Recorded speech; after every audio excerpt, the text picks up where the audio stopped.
Hello बहिणींनो, आज आपण बनवत आहे शिमला मिरची. तर पहिले तर मी बेसन पीठ रोस्ट करून घेतलंय, हळद घेतली, घरी बनवलेला गरम मसाला घेतलाय आणि हा एव्हरेस्टचा गरम मसाला घेतलाय. तर आता पहिले आपल्याला करायचं आहे शिमला मिरची भाजून घ्यायची.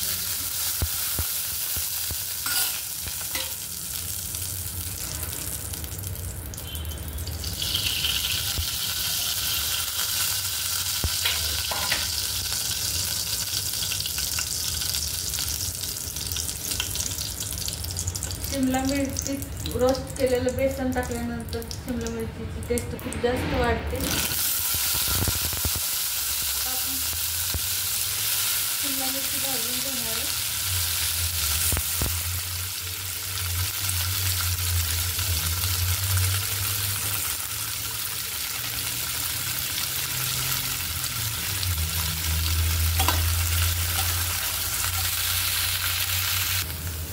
आता आपली शिमला मिरची खूप छान भाजून ठेवलेली आहे, तर आपण साईडला काढून ठेवूया.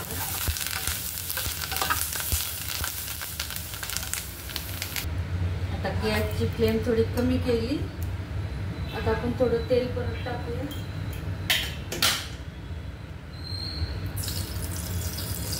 फोडणीसाठी अशी शिमला मिरची केल्यानंतर खूप टेस्टी लागते. कधी ट्राय करून बघा. आता टाकूया जिरे, मोहरी,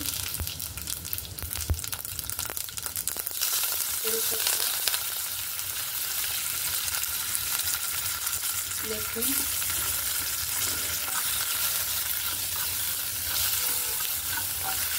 आणि कांदा टमाटर दोन्ही टाकू शकता, पण माझ्या मुलीला टमाटर प्रत्येक भाजीत आवडत नाही म्हणून नाही टाकत.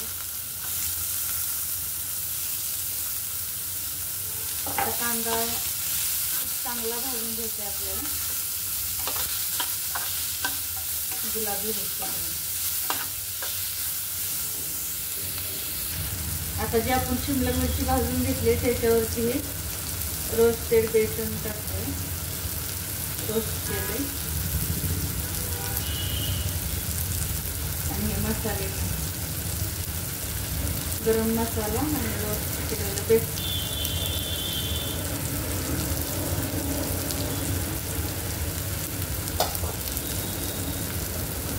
सर्व लावून घ्यायचं.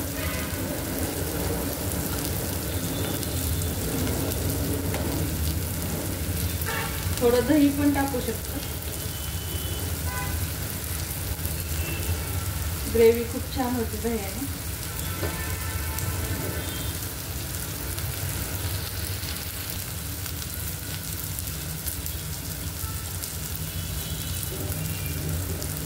आपण थोडं अर्धी पोळी दही टाकायचं.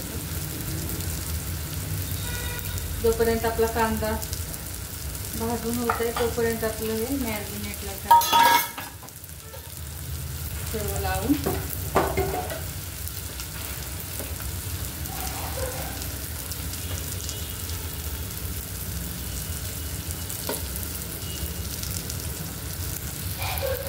आता आपण चवीनुसार मीठ टाकूया कांद्यात.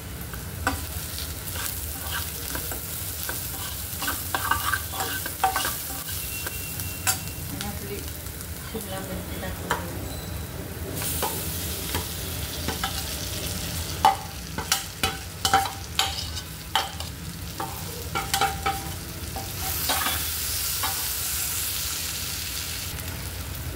आता आपल्याला जेवढं तिखट हवंय तेवढं लाल तिखट टाकूया. 2 चमचे टाकते मी.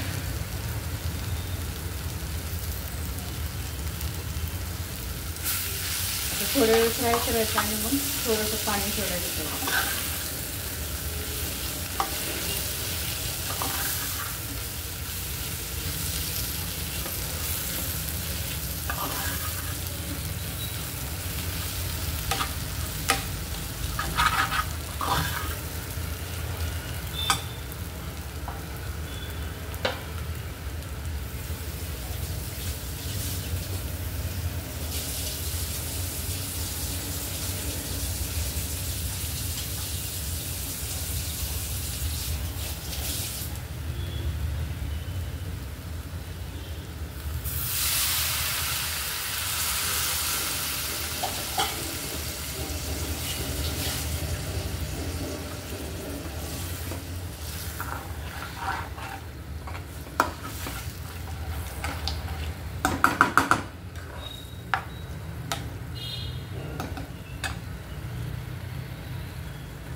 आता शिजस तोपर्यंत झाकण ठेवून शिजवून 5-10 मिनिटं. आता आपण झाकण ठेवलंय 5 मिनिटं ठेवूया.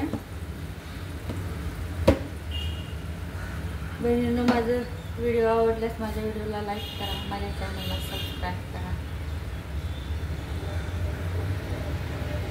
थँक्यू. आपली भाजी तयार झालेली आहे. आता आपण कोथिंबीर टाकून घेऊया.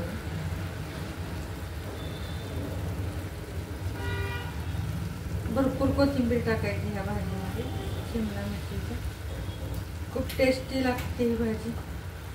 रोस्टेड बेसन टाकल्यामुळं त्याला चव खूप छान येते.